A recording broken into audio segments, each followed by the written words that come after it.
Hello, good people. Welcome back to yet another video here at your favorite channel of your choice. My name, as always and as usual, is Uncle Saint. Zita richinje, zita ndroro. Muno muna 2026.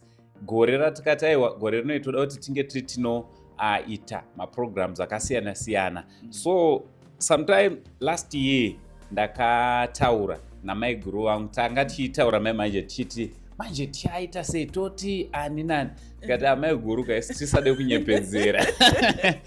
Ava ndimai guru vangu, mudzimai wamukoma wangu, ndochekutanga vandiri kuita nawo show. So muchaona tichange takati flexible chana zvisakubate because tajairana nditi kana tiri kumba kwedu. So chekutanga kana uri kutoona kekutanga, don't forget to subscribe, turn on your notification bell so that every time we upload a video you'll be notified. Also don't forget to follow us on our Facebook page rakanzi TV. So todomboti timboitawo zvinhu zviri practical, timbotaura nyaya dziri kutoitika nhasi namai guru.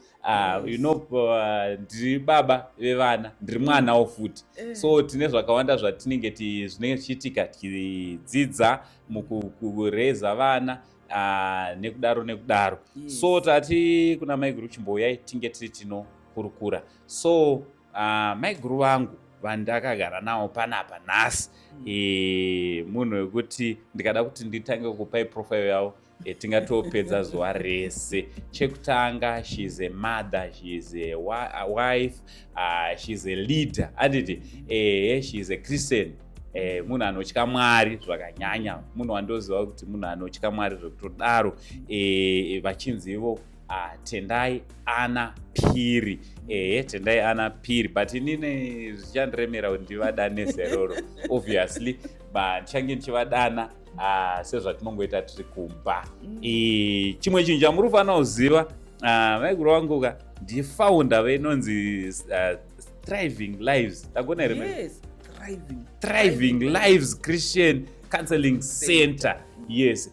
Vachazonatsokudza vega zvizhinji. Mukaenda pa-Star FM, she is a presenter as well. Vane ma-shows avanoita ipapo. Mai guru, regaisapedze nguva, makadizve. How are you? Muri sei mimi? Aiwa, tinotenda Mwari, isusu tiri kufara. Zvakanyanya, compliments of the new season.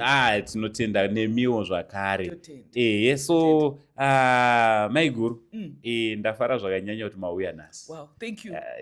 I don't take this for granted at all. Kudanwa nabamnini. Guru yai. Kana ndimiwo. Aiwa, tinokudza Mwari naizvozvo. Chekutanga, sanganai nevatariri.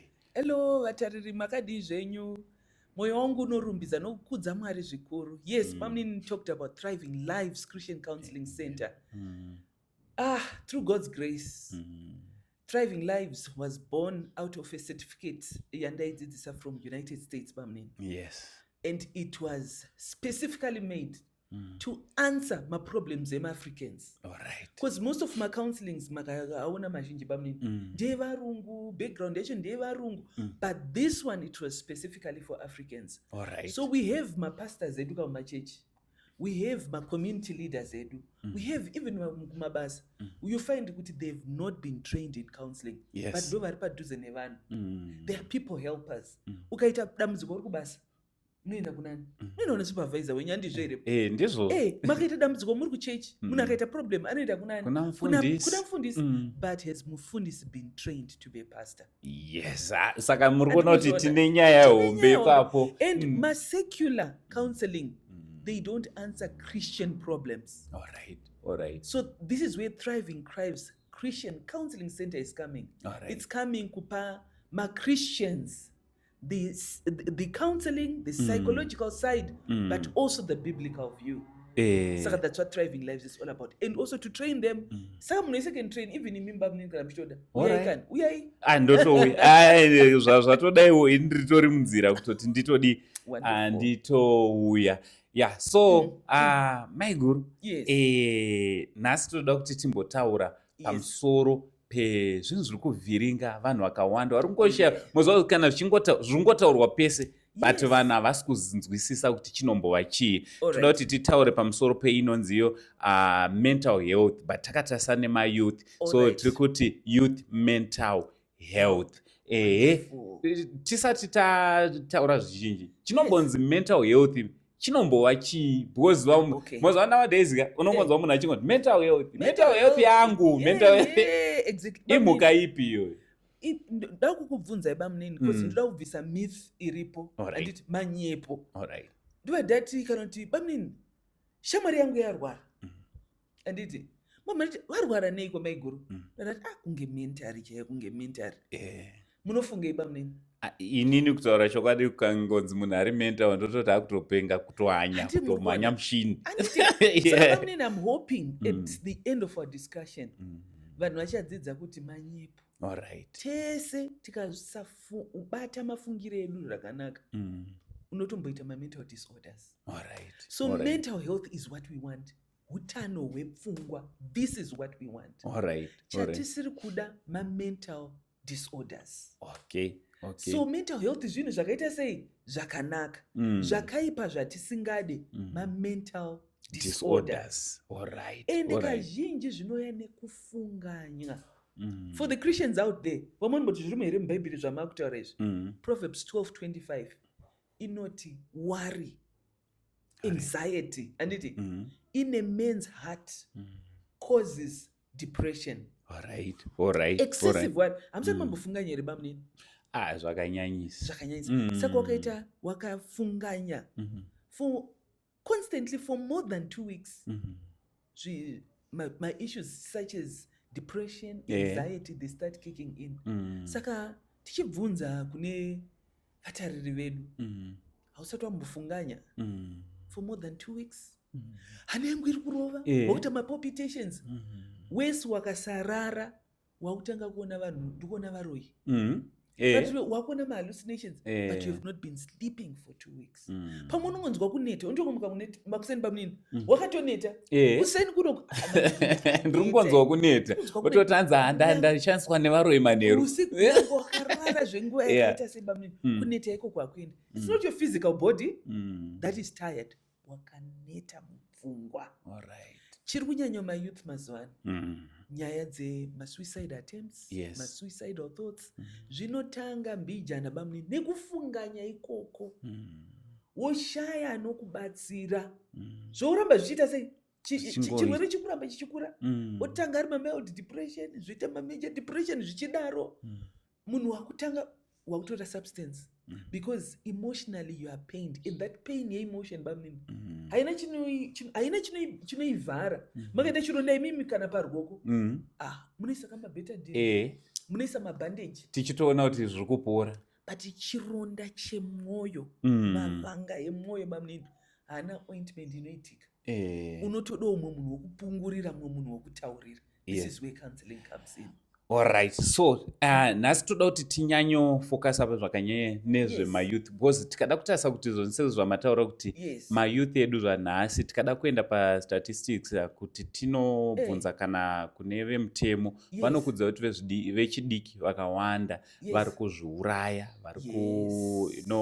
vamwe vari kutora zvinodhaka, ende totori nechallenge munyika inoyi. It's a cancer yatinayo yekuti vanhu vari kutora madrugs akasiyana nemamwe atinombobvira takanzwa zvichikonzereswa neizvozvo zvamuri kutaura, tichingodzokera panyaya yemental health. Mungada kupatsanurawo chinonzi depression. Pane umwe munhu asingatoziva kuti apinda mudepression. How do I know kuti ndatova mudepression? Depression kunyanya kufunganya excessive worry anditi no anxiety. So depression kuita kunge kushungurudzika mumwoyo. Kushungurudzika zvezvekuti unopedzisira you are hopeless. Hausi kuona remangwana riripo, unoona mangwana kusisina mangwana. And hausi kuona light at the end of the tunnel. You feel hope. Kana kugeza chako bamunini haugezi. Opamwe you become so sensitive zvokuti unobvoita humwe usmart uri serious. Alright. Saka zvinhu zvinoitika ende zvinozvikonzeresa zvinhu zvakawanda. Depression inoya nezvinhu zvakawanda sezvatataura kuti tiri kutanga excessive worry, uri kunyanya kufunganya. Anxiety manje handiti anxiety inemenzi ati yakukonzeresa depression. Kungogara wakashungurudzika, wakasuwa, you isolate yourself. Kazhinji chiri kukonzeresa especially mayouth. Patsvakurudzo yandakaita pandaita zvidzidzo zvangu, I interviewed more than 200 mayouth who are living with substance abuse. Handitika vese bamwe vari 200, imagine vese vari 200. Imi kufunga kwenyu munofunga kuti chiri kukonzeresa kuti mayouth atore zvinodhaka chi? Imi kufunga kuti chi bamwe? Ini ndakatarisawo nyika mafungiro angu. Vamwe mukuonawo kwangu vamwe vari kutotora zvinodhaka vanhu vakatoenda kumauniversities. So ashayiwa basa rekuti angari anoenda kubasa anopesa aita sei. Ndo zvandaifungawo before ndaita this study. The study proved kuti handizvo. Hamsadaro. Number 2. Ndo zvandaifunga kwete inini chete. Before ndaita that study ndo zvandaifunga. Kochimwe futi pamwe femberai. Ndichingofembera hangu ndichibadza nepfungwa dzevazukuru vangu ava. Pamwe pachona tingati chiko. Zvongodzokera pakushaya zvekuita ipapo. Pakushaya zvekuita. Rega ndikubatsire bamwe. Ndibatsire kunyangwe nevatariri. Tibatsire. Anditi bamwe. Patsvakurudzo yandakaita. And I'm talking of 200 mayouth are across. Including vana vevafundisi. All right. So it's not kuti vasinganamati chete, including vana vevari kunamata who are living with substance abuse. Vese vari 200 bamwe. Vese dysfunctional families. Hamsadaro. Mudzimba musina kugadzikana zvakanaka. Mumba ndo stress zone yevana. Amai ipapo hana yangu yato ndatoita kakutovhunduka. Baba naamai havasi kuwirirana. Saka marwa imi makuseni bamwe namai neni wangu. Ani muri kuzviona? Mwana aenda kuchikoro makatsamwa muri kupopota. Ari kusvika kuchikoro ari kuti when I go back home will I still find home? Kana kuti matova ne kanchona kumba kusisina. Nenyaya iri kuita muikonomi medu. Mazhinji vabereki havasi kugara nevana. Mai vari kwavo, baba vari kwavo. Isi takakura baba naamai vari pamwe chete. Uri kuona baba every day, mai uri kuona every day. Mayouth mazhinji havasisina that privilege yekuti mai nababa vari kugarisana mumba. Bamnini, there is something that you can't control remotely. You can't parent usipo. You can't bamnini. Pane zvinoitwa naamai, my natures. She teaches vana to love. Baba vanopa mwana confidence. This is why muri kuona even my marriages, my percentages akanyanya. Because mwana uyo achikura, mukomana or musikana, they havana kudzidziswa nemubereki, the primary love giver, to love. So they don't know kuda and they don't know how to receive love. All right.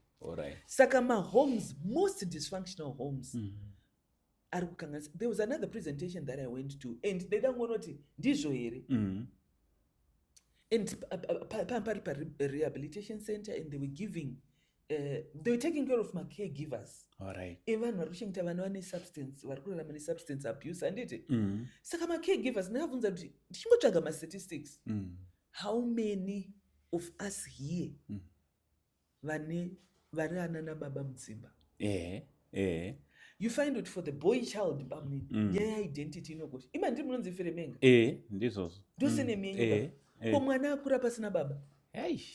Kurota identity yatotirasika. Imi munonzi mama mukasai Phiri. Anditi makadii Phiri. Saka kana uri wakashandisa mutupo wekwamai unonzi wamukichi. Vanhu vese ndobvunza kuti mutupo wechi mutupo wechi. Saka identity crisis iri kunetsa mayouth zvikuru echikomana. Vari kutambura. Saka mwana who am I? Nyange akaona munhu anomuda, really iwe unondida? My own father. Vakatadza kundida. Saka unondida ichi iwewe. Saka zvopesa zvakutorema. My own mother failed to love me. Who are you? Saka that identity crisis iri kukanganisa mayouth akawanda. Saka because of that pain, because of those silent, we call them silent wounds bamwe. Mchikosekerera kapo. Mchikosekerera. Ndisingamboziva kuti ndiyo iri kutambika. Mukati mune maronda. Mukati mune mavanga. kuna vatariri vedu. How many childhood wounds do you have? Ende mukada kutarisa ndiri kutofunga pamuri kutaura kuti pane zvakawanda zvandinotoita. Yes. Not because ndini zvinhu zvandakakura ndichiona zvichiita munharaunda. Saka zvaita munharaunda ndakatoredzerawo ipapo. So mwana akura pasina baba. Iye is supposed to be a man tomorrow. He's supposed to be a man tomorrow. Anoita sei kana zvasvika ipapo? Ndo mubvunzo unenge uripo. And achikura bamunini haana mbobvira akaona baba wachimutengera socks chairo. Socks bamunini. Socks. Haana mbona baba wachimutengera socks. Mudzimai wake uzomuti zvinokati apa school run handiti kuti kugadza zvechikoro. Ndipewo mari yekutengera mwana masocks. You mean you can't buy socks? Zvatoita socks yakaita nyaya. Masocks atoita nyaya mufamily vana vachatonzwa nani. You mean you can't buy socks? My mother used to buy socks for me. This man now grows. Say to be an irresponsible father. Because he doesn't know baba wachimbhadharira fees. Anambobvira akaenda back to school na baba. Saka anoshamisika mukadzi wake achimuti shamwari. Handitoita back to school. And you mean you can't do back to school? My mother. Saka you are always constantly reminded of what his mother did. Mai vangu vakandizosvika up to university level. You can't do it. So my home said. But bamunini kusolution iitika sei vanakadhi kanchange ndo pandanichida kutobvunza ipapo kuti muri kuona kuti zvese izvi kada kutarisa kuti tina girl child again. Yes, na girl child as well. Example ndowanzoudza my example yangu because they all know kuti bamunini wenyu kumba mainini hakuna. I stay alone with vana venyu.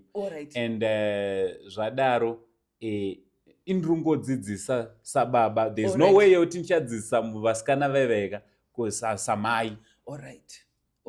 Mavari ndinotoona kuti matowanika mukakuoma mbichana. Because nguva zhinji vari kudzidziswa kuoma. Even kuchikoro. Okay, they are doing well because vari kurova chikoro chaizvo. But unonatsoona kuti maroera wawaka ndiye munhu aneka kuoma kari maari. And also imwe pamwe they are over achieving kutsvaga attention. But chandakaona hangu bamunini vana vasikana naturally vagara vari close kuna baba. Alright. Kushaya baba muupenyu kwemwana musikana. Tarisai vasikana iwe even vakura. Anditi mumwe akura not because haana vakomana vaakambowana but subconsciously she has ruled out men. Because of utsinye hwaakaona uchiitwa nababa. Saka kufunga makaka zvinhu kuti men are useless. Handijairirwe sezvaitwa namai vangu. Mai vangu vaijairirirwa nababa. Saka iye azvikanganwa but subconsciously akaita kacovenant kekuti ina mai vangu vangu vakapusa ende vaitsvinyirwa. Ina handizotsvinyirwa. Saka mukomana akada kungoita zvemanga ka asingafungiri. We call them a replicative scripts. Alright. And we've officialized them. We've accepted them. And varume yose useless man. Useless man varume. And especially akave masculine. Andi muri kuzwa ave masculine so bamunini. Hustler everything. Right. And she ends up earning more than murume.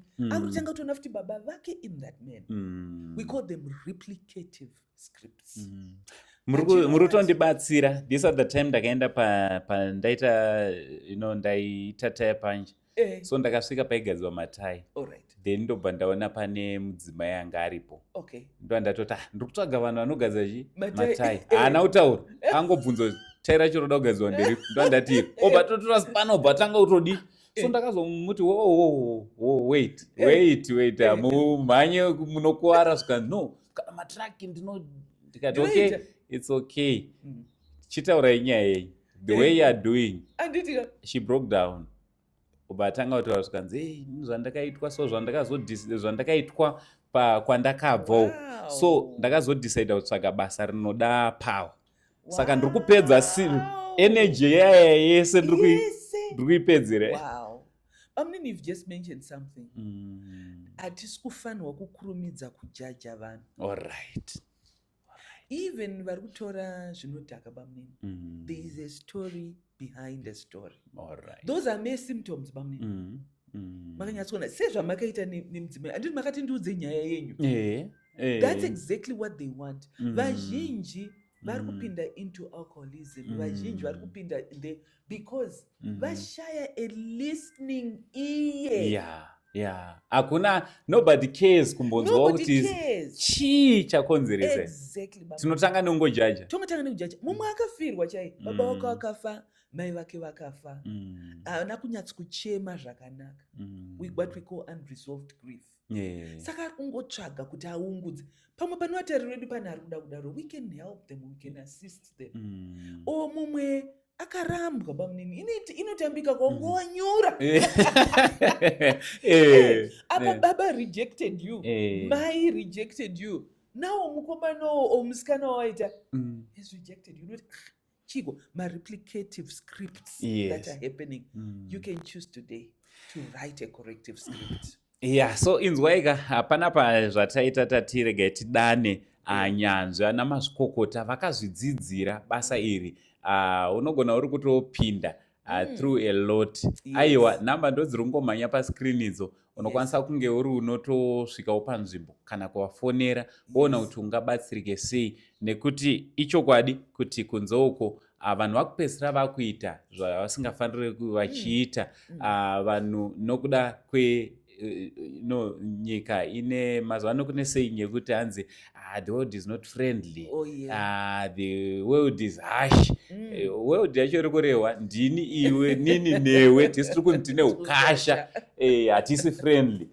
But kune vanhu vanokwanisa kuzokuteerera, vanokwanisa kunzwa nyaya yako ukabatsirika. Umwe wachona ndiye wandakagara naye, ini akaitirwa wangu rombo rakanaka rekuti ndimai guru wangu. Munokwanisa kunge muri munovabata. Mai guru, tiri ipapo timboenda panyaya yesuicide. Pane vanhu vanogara vachitaura nyaya yekuti especially vechidiki, ndinogara ndichimbofonderwawo nevamwe vachiti ndine anonzi masuicidal thoughts. Padiki I don't know. Ndo apiwa masuicidal thoughts. Pamunini munhu haangomuki akatanga kufunga kuti mushe nditore upenyu hwangu. Munhu haangotanga akadaro. The dangers of izvo zviye zvatataura, anxiety, kufunganya, kushungurudzika mumwoyo. Even low self-esteem, kungozvitarisira pasi, kungozviona sechimunhu chisina basa. Pamunini, it doesn't take long. And it's 2 weeks chete of constant sad thoughts. 14 days. 14 days, pamunini. Zvinoramba zvichikura. Depression ye iri kuramba ichikura.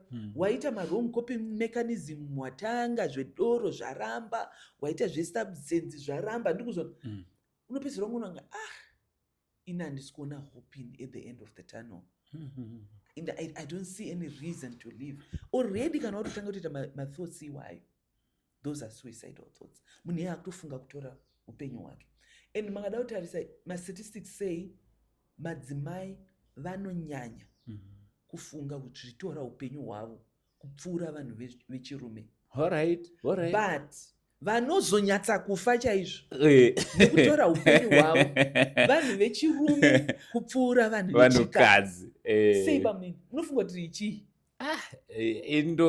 Ndongozofunga kuti varume kuti tine zvivindi zvakanyanya. Madzimai anotaura pamunini. Macreatirwa atakaitwa naMwari. Madzimai uya chatterboxes kana tenda dambudziko. Mukombiso pamunini, handiti mushogadzirwa vhiri. Ukaza kutotanga kutaura nyaya yako. Saka, when you have a problem, mushonga, talk about it. Alright. Unitsa those sad thoughts dziri within you. Chishona chedu choti, murume shinga, kufa kwemurume kubudaura. Right. And kuchengeta those sad thoughts pamunini, ndo kunokonzeresa varume kuti vazozviuraya. Kutya kujajiwa kama dai papa pamunini ari murume akakuchinjira ivhiri, maingotaura zvebhora. Man, you yazoti. Asani yazoti. Mangotaura zvebhora. So what are we saying kunovatariro? Let's stop talking nyenzebhora. Alright. Let's talk about zvikukushungurudza. After all, wagadzirwa vhiri, waenda watokanganwa chaimwe customer, but wabatsirika. Saka mushonga, don't keep quiet. Silence kills. Ndochokwa indakamboita imwe problem yandaifunga kuti ichandiuraya. Sezvamuri kutaura kuti zvoni varume tinogona kutopesa tatozozviita. Yes. Ipapo ndakatombofunga kuti dambudziko iri richandisvitsa ikoko. Okay. Pachakandibatsira ndechekuti amene kuti Mwari vaizviitawo sei. Ndaiti munhu wese wandaisangana naye ndikada kushare naye problem iyo ndaitozoona kuti akatombopinda same problem. Otondiudza kuti asiyana nazvo izvo isi takatombopinda nepapa tikadai zvikadai. So zvakandibatsira kuti ndirambe ndichishare until ndanga ndatova okay. And you know what, Bamni, andimatara mwari ndiri muKristu. I always want to refer to shoko raMwari. 2 Corinthians chapter 1 verse 3 and 4.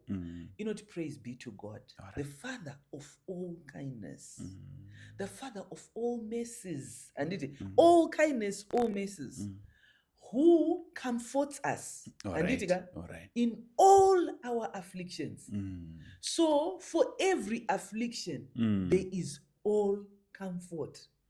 For every dambudziko, nyangora unoti dambudziko rekuti baba havapo, mai havapo, ikonomi haina kumira mushe, ndirikungoapply handisi kupindurwa, ndatone 30 years handina musikana, handina mukomana, zvese zvauri kushaya dambudziko. For every affliction there is all comfort. But what do we do, Bamni? We are constantly looking at the problem, analyzing it, criticizing it. Tichingori penengura, kudedza zvimwe zvirwere ma-mental disorders.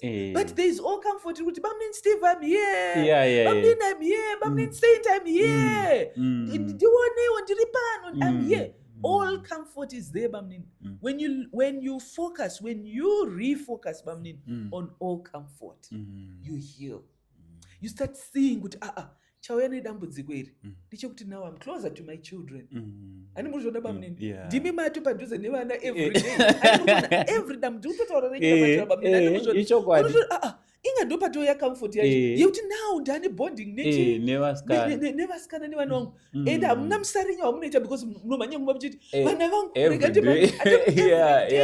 so for every affliction there is all comfort. Why? I like the verse 4b because we are always comparing, especially on social media. Oh, you got they're doing well. They're doing well. But God's word is saying on verse 4b, why? And so my theologians will tell you whenever there's a so that, it's answering a why question. Maybe you're saying, why me? Why me? Verse 4b of it, so that you may be able to comfort others in any affliction. So what does God do? Haungeti teacher kausi iusinombodzidziswa. Unotanga watrainwa nedambudziko tapinda then kana Mwari vakubatsira, you are able then to comfort others. I always say that with ndine vamwe vandoshanda navo Bamni who are living with alcoholism, vakatobvako vakakunda, vakanditi mama iyi hamugoni kutaura navo because mamuzvizive, hamunambopinda mugomba macho. Asi inini ndakapinda mugomba, I can go there mugomba mari ndobuda naye because ndobudza kuti tsikapa, we can relate because I've been where they are. So sezvamunotaura Bamni kuti when you share, and Mwari hawangokutaka kuti ungotaura nemunhu wese. He leads you to the rightful person. But isusu wifo tinotarisira zvinhu zviye pasi, totarisira munhu uye pasi. Imbofunga kuti why has God brought this person into my life? Say papa Bamni, say nas, banduzo pa Saint TV. Maybe it's for your sake. Pamwe, it's for your sake. Iwita hako dambe nemukana wakadai so this opportunity is for you to heal. So that you may help others. Ende munonzwa kuti zvamuri kutaura ichokwadi. Ndikada kutarisa kuinbox kwedu we've got ku WhatsApp chete tine ma-message anodarika mangani? More than 2,400. Wow. And most of those messages, more than 2,000 messages, ndeye vanhu vari kuchema kuti anko toita sei, hanzvadzi yamai vedu toita sei. Ndosaka ndati inini ndiri ndega ndigone mamwe ematambudziko amunonyora pa online inini handina kudzidza, handidi unyepedzera ngati ndakadzidza zvese. Anditi aiwa tinawo ana mai guru vedu vanenge vakadzidzawo line iroro ramune muchida kubatsirwa. Ndosaka tavadana kuti aiwa uyai tizombokurukura zvichidaro. Mai guru mataura mukati ma-problems mazhinji vechidiki vari kuzosafa nenyaya depression, zvichidaro Yes. anobva mudzimba dzedu. Ari kubva mudzimba dzedu. Imo mudzimba dzachona mutobatsirika sei? Because alright, uyu mwana kuti abatsirike zvakanyanya, Yes. isusu sababa namai kana kuti inini sababa ndofanira kutanga ndabatsirika. That's very true. Zvakawanda bamunini. Ndikufunga zvakawanda kuti zvinogona kubatsirika. Dzimwe nguva mwana uyu pamwe akauya twatamuti matimabvunza mwana anonzi mwana wemistake. Right. Vakawanda ende kanotonongedza. Muri kuchiona here chimusikana ichi chimukomana ichi? Mistake yatakaita ipapo. Mistake. Kanoti yuna mai anobva funga pamwe akakanganotira family planning. Ndosaka mwana akabvawe. Bamunini I beg to differ. Alright. Tarisai shoko raMwari kubva kuna Genesis kusvika kuna Revelations. Mwana asati aberekwa, mai kana baba vaiudzwa assignment yemwana wavo vasati vatoziva mudzimai wavo, vasati vaziva murume wavo. Look at even anotanga look at Samson. Yes. Let's start even with Adam Jai. Alright. And Adam akasikwa naMwari. Asati asikwa. Verse 5 yaGenesis chapter 2 inokudza kuti miti yakatombonzi ngaimire kumira. Izvi ngazvimire. Why? There is no man to work the land. Hey. So work started Adam asati aberekwa. He was born for a reason. He was born for a purpose. Ndototi kunotarirwa wedu apana wemistake. You were born for a reason. You were born for a purpose. Wenda kuna Samson. Ndzimai Manoa ari kwake kwaari ega ari kumundi. The angel of the Lord came to her. You are barren, but you are going to be with a son. Achadaiswa achave munazari waMwari. Bvudzi rake harifani kugerwa. Pamwe ndofunga muda munazari. Pamwe unazari wacho ndiwo wepanapo kuti topota chikuda naiti. Bvudzi rake harifani kuveurwa. Andiri kuzonaka. Mai vakapiwa job description yemwana wavo vasati vatomboziva murume wavo. Kwauto zvinoudza Manoa kuti iwe ndozvandaona. Manoa kwakudedza uye utiudze iwe. Zvinenge zvakamira sei? Then pamwe kuti hatende uringoti Old Testament. Aiwa kasa ndingabvi ku Old Testament sanitaura Jeremiah bamunini. Inonditira zvakanaka. Jeremiah 1 verse 5. Hands before I formed you in your mother's womb, I knew you. Bamunini, do you know that? Mwari vari kuti before I formed you in your mother's womb. I'm praying kuti this scripture ibatsire somebody out there and a low self-esteem arifunga kuti haakoshi. Mwari vari kuti before he formed you in your mother's womb, he knew you. Mwari bva wamirira waamoka mudumbu mamai. Before waberekwa, before your birthday, he sanctified you. What does sanctifying mean? He made you holy. And ordained you to be a prophet to the nations. Shona inoti vakakuita mushumiri to the nations. Kati prophet kamunisa funga mushumiri. Une something that you're supposed to do to the nations. Pamnini pesi pandokwira ndege ndorohwa nehanani.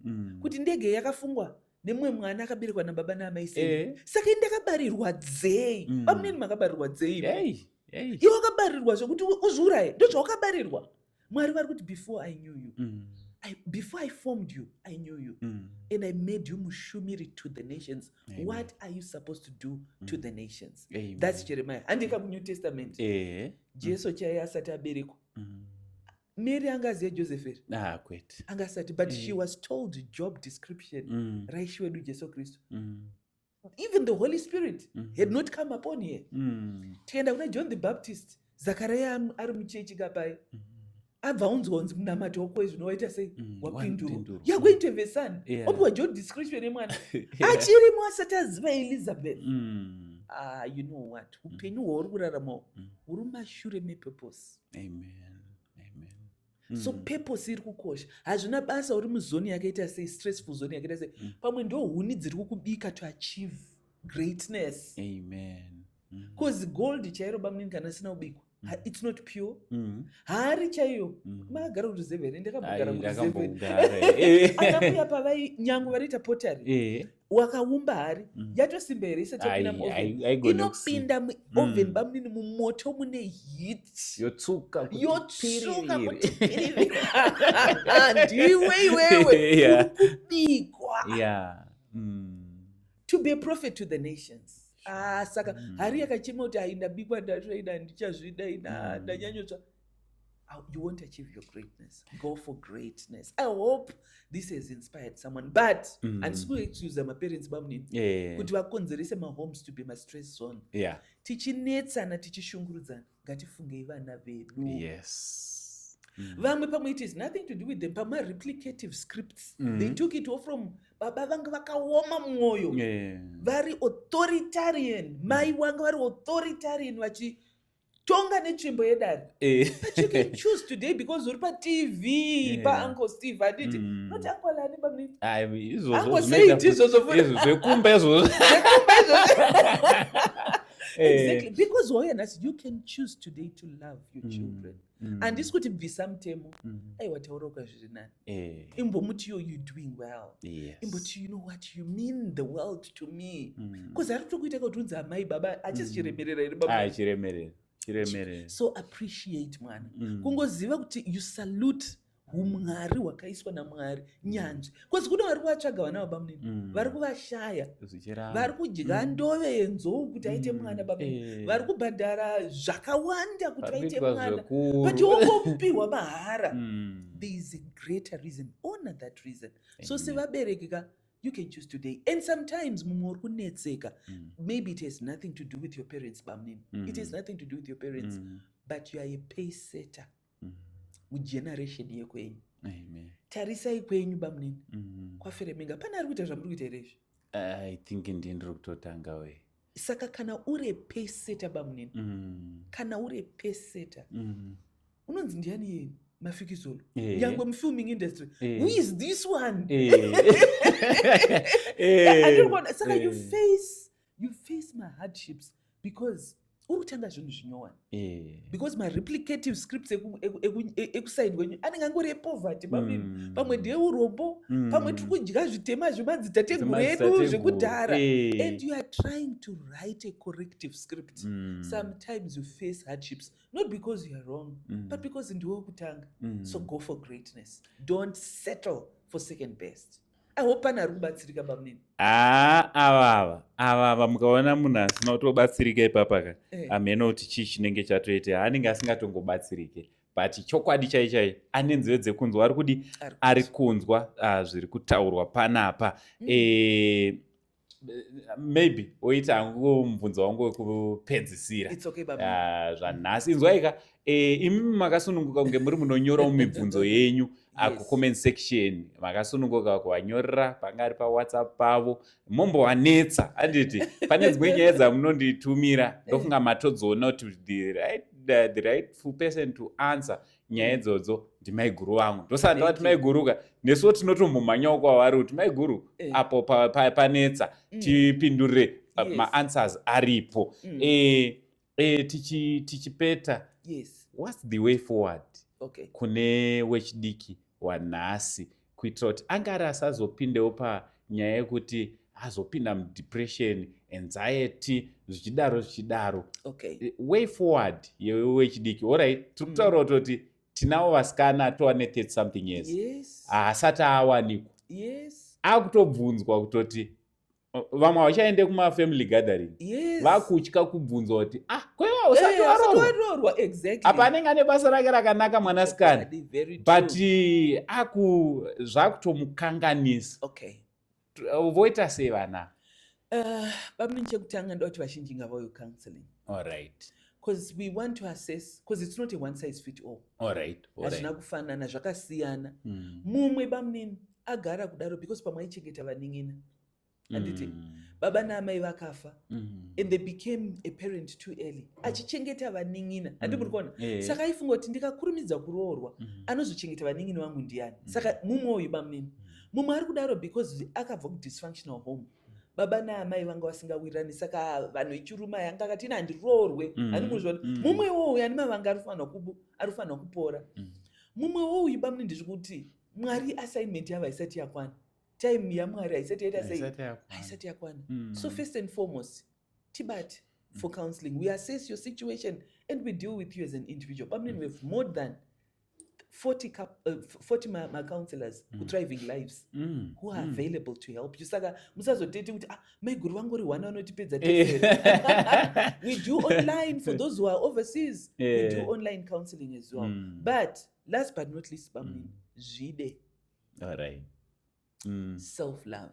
All right. Mr. Produce. Moda kubvunza kuti kudibvunzai akuno kwakona kuno kwakasununguka ndofunga munhu wese anenge aripo.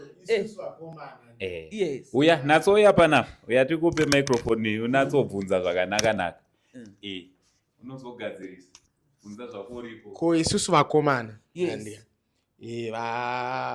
kuma 30 years 29 years Yes. shungu dzekuroora tinadzo. Yes. But zvikwanisiro zvekuroora hazvisati zvavapo in terms of economy yedu. Okay. But tisingade kuita zvana musengabere izvi tingabatsirika sei? All right. Muzukuru waita zvakanaka, mubvunzo wakanakisa zvikuru. Munombona kudhara wanga wasingatange kutsvaga musikana usati wane pfuma. Bvunzai madhara. Dambudziko raitika nhasi, vakomana vanotanga kutsvaga musikana ozoda kutsvaga zvikwanisiro, musikana amumba. All right. And vazhinji, ini ndiri wekareba munini, vazhinji vari kutanga kuita bonde asati aroora. Tikuzvitsvagira kumwe kutukwa. Kuti kangodzokera pakareba munini, munombozva kuti hapana munhu akarambirwa sadza auya nyangwe nepashoma paainapo. Yes, nyika yedu yakaoma, ndikuzvinzwisisa zvawataura muzukuru. Handitika? Yes, but ratidzawo nyangwe padiki ukaudzawo vamwe kuti ndafunga kuti ndidai zvinoita here. Ipapo pashoma paunapo tanga wambonotsvaga wozonoti hazviitikiri, imbounganidza wozoenda. Focus iri kumbotanga pakutanga wabata musikana and then uchizoda kutsvaga mari iwe wambobata musikana. Ndikuti ngatichinjei focus, imbotanga watsvaga mari and then uzoenda. Kazhinji futi dzimwe nguva tiri kushora. One day ndakagara pakawash bamunini, I was surprised motikari dzandakaona dzichipinda ipapo. But vazhinji vamukomona kwamuti tanga kana business risingade capital yakanyanya tunoritarisira pasi. Inini kuti nditange kuita counseling, I was challenged ne one of my mentors akanditi, what is your talent? All right. Zvikanzi mimi you're a natural counselor, monetize your talent. Ndainetseka kuti ndingabhadharisa vanhu shoko raMwari. And he mentored me. He mentored me. But you know what, Bamnin? I left employment to do this full time. Now this is my bread and butter. What is your talent?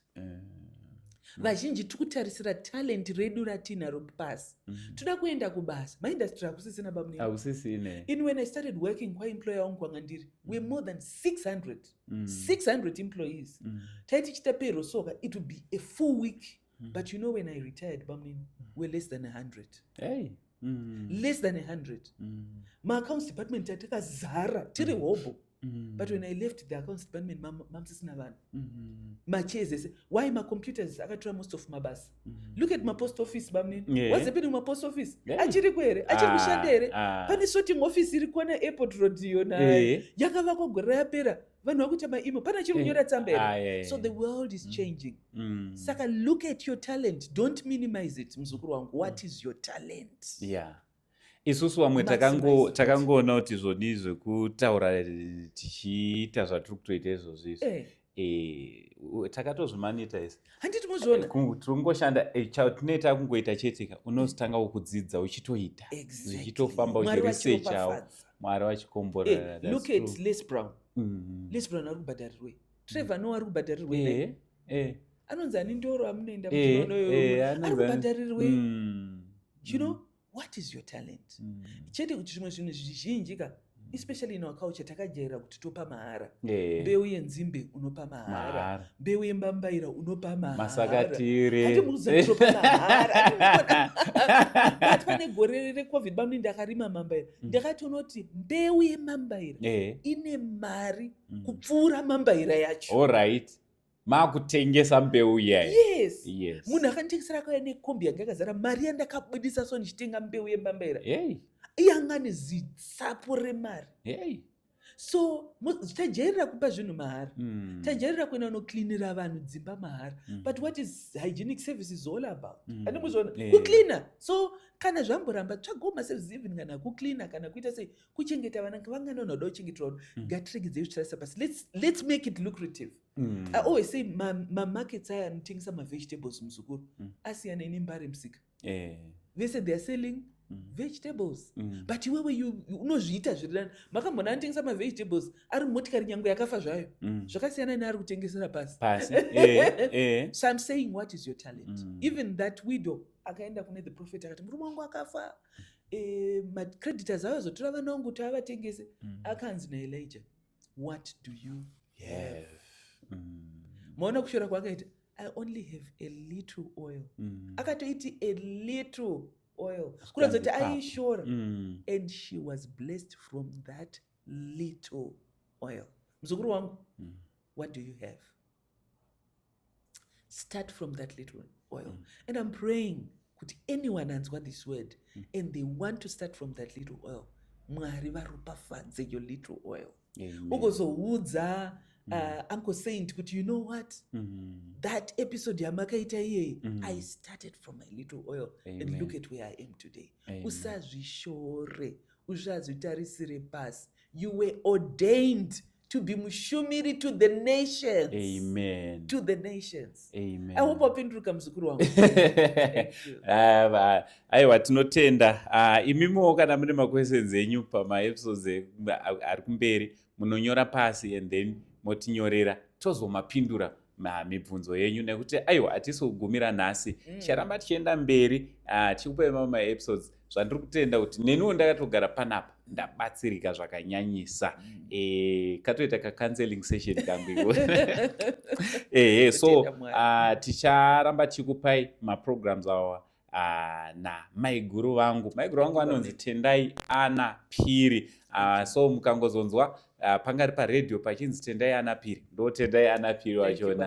And zvamunokwanisa kuita, endaiwo munowafollowa pamasocial media endos awo akanzi kudii mai guru? Tendayi Anna Phiri, kwese it's Tendayi Anna Phiri or Thriving Lives Christian Counseling Center. Tendayi wachana YI, Tendayi wechishona chai. Icho kwadi. Numbers dzekubasa kwawo ndo dziri pascreen.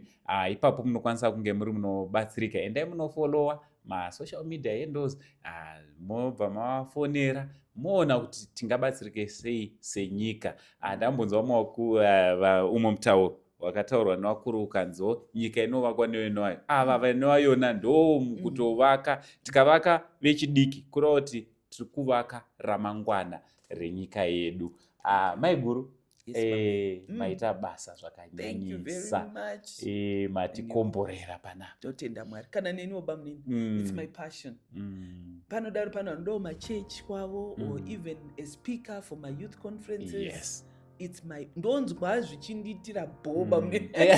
It's my passion. This is why I was born. Amen. This is my passion. So Tibate, if you want a speaker kuma conferences, and then I also have my courses that are upcoming for counseling. Arukutanga very soon. Tibate, you can do the certificate, you can do the diploma, so that you also help vamwe vanhu vari kunetseka vari kunzimba uko. And obviously varuda counseling bamuni, we have tinavo ma-counselors about 40 who can help you. Saka musaregedze kutibata. Physical address. Our physical address, we are on number 10 Aberdeen Road, Avondale. 10 Aberdeen Road, Avondale. Thriving Lives iri Harare Christian Care, Harare Theological College. Nobody Thriving Lives. Harare Theological College, number 10 Aberdeen Road, Avondale. Aiwa tinotenda. Phone number ndodziri pascreen idzo. Tinotenda. Shoko renyu ramungada kungwasira edu tichibata. Shoko randoda kungwasira ndakudzokera pana Jeremiah. Before Mwari vakuisa mudumbu ramai vako. He knew you. Vazomirira manje, just before your birthday, he sanctified you. Amen. And set you apart to be mushumiri to the nations. You were born for a purpose. Unokosha iwewe. Thank you. Aiwa, ndofunga mangozvinzwira chiri musakasaka hanzi nevakuru hanzi chinozvinzwira. Nhasi patanga tichikurukura zvakanyanyisa nenyaya youth mental health, asi hazvinongozongobata vechidiki bedzi, zvabata munhu wese.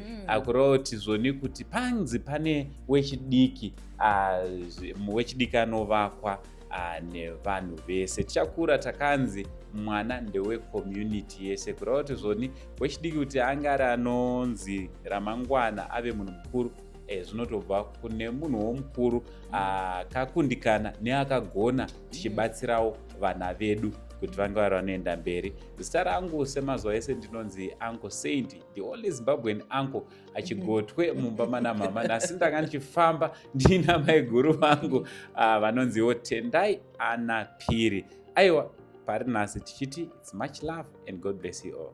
Thank you.